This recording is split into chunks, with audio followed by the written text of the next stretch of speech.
গরিবকে ভালোবাসবেন। বড় লোক যদি হন, গরিবের সঙ্গে বন্ধুত্ব করুন। দুনিয়ায় যদি চালাক হন, তাহলে কি হবে? দুনিয়ায় তোকে আমি দেখছি, পরকালে তুই আমায় দেখবি, পার করলে চলে যাবে। হ্যাঁ, হাসির ছলে বলছি, বাস্তব এটা বাস্তব।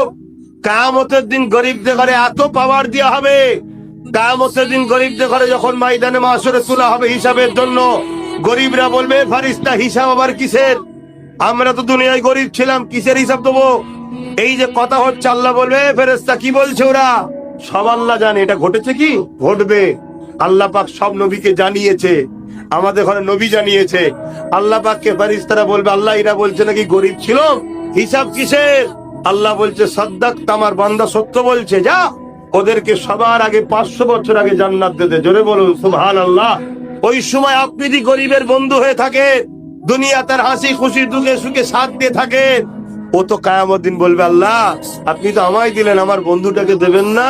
আল্লাহ নবী বলছেন, আল মারউ মা মান আহাব্বা, দুনিয়ায় যে যাকে ভালোবাসবে পরকালে তার সঙ্গে থাকবে। জোরে বলুন সুবহানাল্লাহ। দুনিয়ায় গরিবের সাথ দেন, এতিমের সাথ দেন, বিধবার সাথ দেন, অসহায়ের সাথ দেন, কিয়ামত দিন সে আপনার সাথ দেবে।